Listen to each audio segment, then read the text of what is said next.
Don't want a tube in your stomach. And she didn't listen to me. That's what she got. And my friend Daniel, he didn't like to take his medicine either. And he got a tube in his stomach. Under federal rules, consent for children to take part in drug trials has to be given by their parent or guardian. But the kids at Incarnation have no independent voice. The body that is their legal guardian, the ACS, is the same body that makes the children available for trials. You would not expect too many parents to volunteer their loved children for such experiments. This means that if the researchers want to do the experiment on children, they're going to look for vulnerable children whom they can get. And when you have city government agency accommodating them, that is the biggest betrayal of those children. They don't have anyone but the city agency that is their guardian on paper, but not in human ways. For over 10 years, Vera Shirav has battled almost single-handedly with the New York authorities to come clean over the use of children in drug trials. They tested these very highly experimental drugs, phase 1 and phase 2.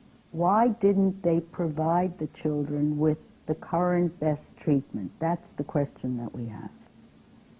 Why did they expose them to risk and pain when they were helpless? Would they have done those experiments to their own children? I doubt it. ACS. When we spoke to the ACS early in our investigation, they told us that no child was selected for trials without a long process of decision-making.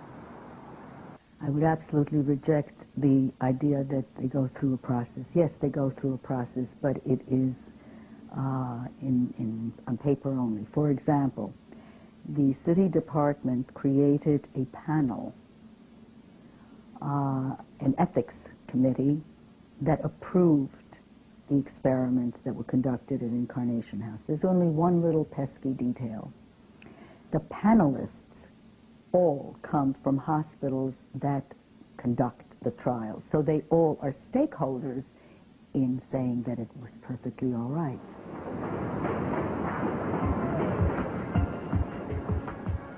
Most of the children in the trials are from New York's poorest districts. Many were born to drug-addicted mothers. Over 98% of children in foster care in the city are black or Latino. But in New York City, where the ACS was given special powers by former Mayor Rudy Giuliani, even professionals realize they are fighting a losing battle. Jacqueline Horja, the nurse who had once administered the drugs to children at Incarnation, was about to discover just how difficult it really was. She'd decided to add to her existing family by adopting 2 young girls she'd grown to love at the home. They were half-sisters, and the younger of the 2 was pretty much immobile, didn't know how to walk, didn't know how to play, didn't speak much, didn't know how to show her emotions or feeling whatsoever. And her sister was the opposite. She was hyperactive, couldn't sit for a minute, couldn't be still for a minute, and wouldn't eat. And the younger of the 2 overate, so it was a complete mess. I gave them all that I could, on every level.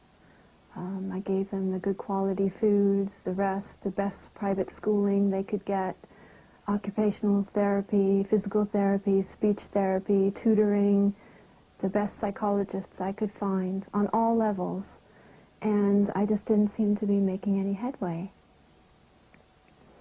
And the only thing that was left was the medication that I was giving them. Okey-doke. Jacqueline decided to take the children off the drug regime which Incarnation had insisted upon. The results were almost instantaneous. The older girl began eating properly for the first time. She would ask for seconds and thirds, and it started showing on her body. When we swam at a swim club that we go to, she had a swimsuit on. About a month or two after I took her off the medication, I just looked at her with those loving mother eyes, just seeing a daughter look beautiful, rounded out, muscular, strong, healthy. It was a wonderful sight. The younger daughter, I would say the main change after I took her off the medication, it felt that her nerves became more and more healthy. And I taught her how to walk, run, jump on the trampoline, play, ride the bicycle, swim.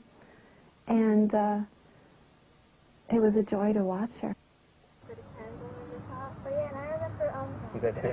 I remember the first Christmas when they all got new hats and they sat in the corner, all three of them together next to the Christmas tree in their new hats, surrounded with their presents. And Eileen had this little shy smile, Olivia beaming from ear to ear, and Leah sitting over them. And on Christmas morning, I looked and there was the faintest red in the horizon, so I turned on the light, they all got up, we opened our presents, our stockings, and we started yelling out the window, "Thank you, Santa Claus!" And then Mommy came stomping down the stairs. "How dare you guys, it's only 1 o'clock in the morning." Not long after those Christmas celebrations, there was a visit from the ACS. It was a Saturday morning, and they had come a few times unannounced, so when I saw them at the door, I invited them in, and they said, "This is not a happy visit." And at that point, they told me that they were taking the children away. And I was in shock. I couldn't believe it. And it's this home day, they're in their pajamas, and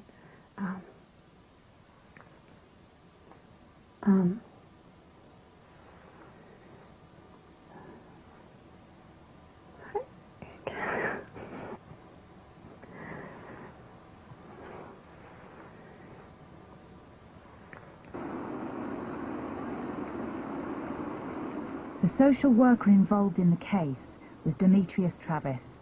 He was on holiday when a temporary caseworker arrived at their door with the ACS. The family did not agree with the drugs that were being given to these children who had HIV, and as a result of the parents not agreeing with the medicinal, I guess, regimen that was being administered to the children, when it was learned that that regimen was not being followed, the children were taken back into foster care. Did that decision upset you? It bothered me, yeah, because I can remember how well off these children seemed to be, and that wasn't just my opinion. That was the opinion of this mental health professional who had dealt with these children over a period of, I would say, a year and a half, 2 years. As a result, Jacqueline was taken to court and convicted of child abuse. Where do all they know? I don't know. I'm not allowed to know. Jacqueline's greatest fear is they've been returned to Incarnation Children's Center or a similar home in New York, where they might be subjected to experimentation. Well, it is shocking that in New York City, experimental drug treatments are being used on children who are in foster care. Even senior politicians in the city have found it impossible to get information about the trials. Bill Perkins is Deputy Majority Leader on New York City Council. We do know that several have passed away during the course of these experiments, and we know that there are still some involved. And there's been somewhat of a secrecy about the whole matter, I must say.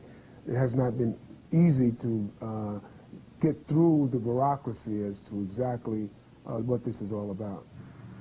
In a mass grave owned by the Roman Catholic Church close to Manhattan, over 1,000 children's bodies, including some who were enrolled in the trials, lie beneath a tarpaulin. Officially, their deaths are recorded only as